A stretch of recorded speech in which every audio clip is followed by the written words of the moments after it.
Up, love muffins? It's me, Keisha, and I'm here with this week's All Tea, All Shade, Love and Hip Hop Hollywood Season 2, Episode 11 review. Thank you all for tuning in.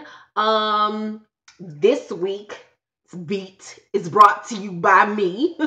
I'm wearing ColourPop Ultra Matte Liquid Lipstick, and this is in the color Leche, Lychee, and its colors is spelled COLOUR, pop.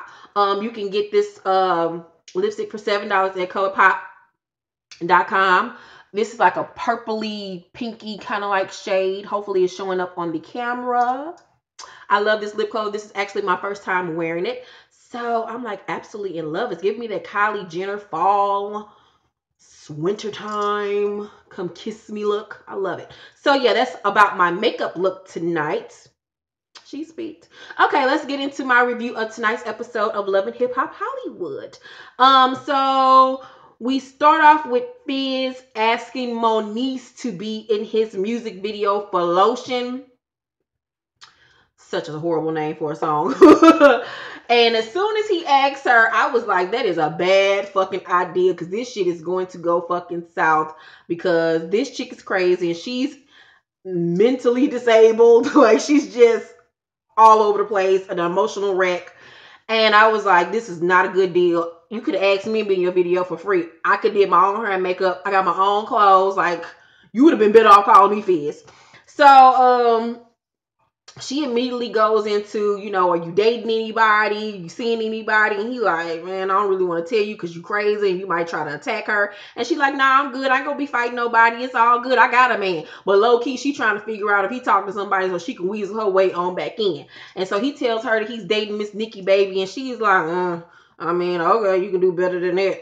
And all I could low key think of was like, Nikki's about to fucking die because Moniece is gonna come for that ass. Then we saw Ray J. Who did he meet up with? Oh, he met up with Max.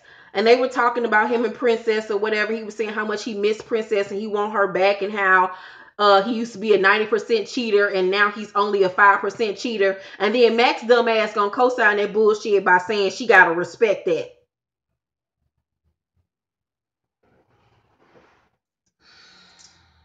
And this is our generation of black men that our children have to fucking look up to. Like Dr. Martin Luther King and Malcolm X and all these goddamn me people that died for us are rolling over in their fucking grave. Like, nigga, that shit ain't cute because you 5% ass cheating. But get your, but she the type of dumb bitch that'll be like, that is progress, babe. That's progress. Like, Ray J, get your dumb ass from out of here with that bullshit. So then we see Moniece telling Tierra that she thinks she in love with Fizz or whatever, that all these emotions and feelings have been brought up again now that, you know, they're co-parenting with one another. Them feelings ain't never went nowhere. You did the same shit last season. You are in love with that damn man. He is the love of your life. You fucked up and this shit ain't gonna never go back to the fucking way it was, because you need help and you need to get yourself in order. Maybe if you got yourself in order, maybe if you proved yourself to be a better mother and a better woman and a better person and to be more responsible and thoughtful and stop being so selfish and got a job and did everything that you need to do for yourself as a woman and as a parent, and deal with your emotional ass issues and go see a therapist, maybe instead of running after him all the time, maybe he'll see a difference in you and maybe want your ass back. Or maybe it's just meant for you all to co-parent and for you to move the fuck on with your life. But anywho, and then I was just sitting up here tripping off of, you talking about some, you got all these feelings for him, but then all damn season you've been pressuring Rich for a fucking ring and for y'all to be a fucking family. You are looking for love in all the wrong damn places instead of finding it in your damn self. These niggas ain't gonna give you the love that your ass is looking for. Neither is your child gonna give you the love that you're looking for. You have to love your goddamn self. That's why you're unable to love your damn son the way you need to. And all I can think of as far as Moniece is concerned, Moniece seemed like one of them baby daddies. You know how you get a baby daddy that when when the mama don't want to be with him, he don't want to have nothing to do with the kid. That's how Monique seems to me, like it's in reverse. That since she can't have the family that she wants with Fizz, and he don't want to be with her. I think that's why that's a part of the reason why she had such a hard time being around her son, because it's what could have been if they would have all been a family and been back together. So she really needs to deal with a lot of stuff, and I pray for that young lady because she really needs all the help. She's funny as fuck. She's talented. I love that she will slap a bitch in a minute, but she has so many issues that she really needs to deal with. Then we see Brandy, and it's a very touching moment because she reveals that her sister has MS. And I was very not happy, but it was good to see Mona Scott bring awareness to MS on this show and give the disease a platform for people to know about it, bring awareness to it, and to shed some light on Brandy and her family and what they're going through. I'm so sorry to hear that she's such a young, beautiful woman going through that type of illness or whatever. But Brandy said, if you got it, we all got it. And her mother, who was equally beautiful, says, you know what, I got it too. And grandmama that was sitting at the table said, I ain't got that shit. Grandma was like, nigga, I'm already damn near one pinky toe in the grave. Y'all ain't about to give me that shit. Fuck that. You got that all to yourself, honey. I just thought that was hilarious for grandmama to say that. So then we see Fab Ab. She meets up with Miles, and they're talking about the whole ordeal, and she's pretty much I guess at this point dealing with the fact that he's gay, and she tells him that she told Zoe that he's gay or whatever because she didn't want anybody else to tell her. And so he kind of felt some way that she told her by herself or whatever, but he had to understand. And at this point, as far as their whole situation is, with all the stuff that's been coming out of the house, she already knew that he was gay. This whole thing was a ploy and just for them to be on the show and get a come up. I don't even care. I'm not invested in their story anymore because it's just a whole bunch of bullshit and it's fake. Do your research. Watch Milan's interview with the Shade Room. He spilled all the damn tea. She knew from day one. He did get locked up for attacking Milan. It's just been a whole bunch of lies. I don't really know who to believe, who to tell the truth on certain aspects of this storyline, but I'm just not invested anymore because I feel like they have made a mockery of the gay community with this stupid ass, fake ass storyline. So then Moniece is at the video shoot for Lotion, and she tells Fizz that she still loves him and wants to be in a relationship with him, and she wonders, does he ever think about her and think about them being a family again? And I was like, she should have just came out and just started singing Neo's I Just Wonder, Do You Ever Think of Me Anymore? Do you? That's my favorite Neo song is Do You. Like, she just should have sang this shit to his ass. Maybe he would have gave her a different answer. So he basically was like, no, girl, it is over with. I don't want no parts of that shit anymore. We just need to be co-parents, girl. That is it. I have moved on. You need to deal with it. So then at the end of the episode is the fashion show.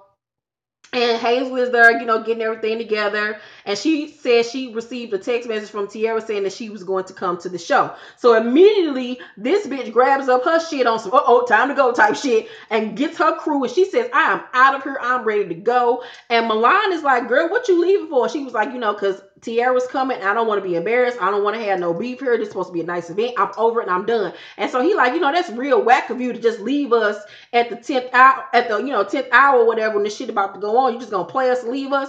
And that goes to show a lot about Hazel. She fake, she whack, she a scared ass bitch. And I was just like, who does that? You talked all that shit, did all of this bullshit, and now you ain't able to back up your foolishness. You scared of Tierra. You thought Tierra was about to come up there and boom bop your ass in that big ass beak. That's why Masika ass call you Myth. What do you call her? Myth Bleak or whatever, Myth Beak or whatever the fuck that girl called her. I just felt like that was so whack of her, and just, I just don't like Hazel. Her and Milana fell out. So she just can't keep no friends. And I first I like Hazel, but after this season of her doing this old get back ass scheme, I was just like, girl, get somewhere and sit down and find you a hobby. Princess showed who went first. Princess showed her line first, and it looked like some bargain basement bullshit. She told me some I hand sewed everything. It looked like you did, girl. That was not a compliment. You look like you hand stitched that shit at the 9th hour. Like, that shit was trash. Then Milan brought out his underwear line, which it was cool. I mean, I've seen better. Then Nikki brought out her lingerie line, and her line actually was up to par as some shit that you can actually see in a Victoria's Secret or Agent for Provocateur or, you know, a Fredericks of Hollywood. Her stuff was very nicely made, and she's been working on this for the last year, so you can tell this was something that she's put her time, her money, her effort in. All the pieces were done fantastically well. They were seen together well. The color, the nude colors and the lines, it was beautiful. She had one of the best lines, well, the best line outside of Tiara. Tiara came through at the end of the show and bombarded the fucking runway with her bad group of bad bitches with and their blaze hers. I hate the name, but she actually did a really good job on those blazers. She actually had some pieces in there that I would actually wear, and she showed them bitches that don't count my ass out. Even though, you know, I could have handled things differently, y'all still was wrong for the way y'all fucking played me. And you know, Princess got on the mic talking a bunch of ignorant ass bullshit, and I just don't like her. I don't even understand why the fuck she's on the show. She's irrelevant. She brings nothing to this motherfucker. She wanna be Tiara friend so fucking bad, and Tiara is not here for her ass. Girl, she want to be a sister wife. I really think that she want her and Tiara to be sister wives and be with Ray J all together. Like, she's fucking weird. I don't like her ass. I just cannot. So then at the end they all meet up for drinks or whatever, and Milan says to Tiara, "You stormed into our fashion show." And I was like, when did it become y'all fashion show? This was Tiara and Nikki's thing. What the fuck? I know at the last moment she said she didn't want to be in it anymore because Princess was in it. But at the original thought of this was Tiara's and Nikki's. Nigga, you infiltrated on her shit without her knowing. Milan owed that girl apology on some girl. I didn't even know you ain't know what was going on. That Hazel did this shit behind your back. She was trying to start shit. Nikki most definitely owes Tiara apology because she went behind her back and added all these damn people and then kicked her out of the shit and then invited her enemy to be in this shit without no kind of qualms about it. She was on some fake shit. They owe that girl a fucking apology. And then you know, Monique piped up, was just like, you know, if I would have brought one of your enemies in on some shit, how would you feel? And Princess once again get the doing all of this and then throwing a fucking drink. That's all that bitch is good for. And Monique threw a drink back in her ass and was like, bitch, don't try it today. Please don't fucking try it today because I came ready to fight. And I will beat your motherfucking ass. And I just want somebody to punch that bitch in her shit because I don't like that bitch. She thinks she got hands and she don't. Ugh, I just don't like Princess. Ugh. So that was my review of tonight's episode. I give tonight's episode a D plus. You can tell that the season is winding down. It's about to end. Yeah, it was all right for what it was. I think it's like 2 more episodes, and then it'll be the reunion, and then after that, Love and Hip Hop New York will be returning. So I'm excited about that.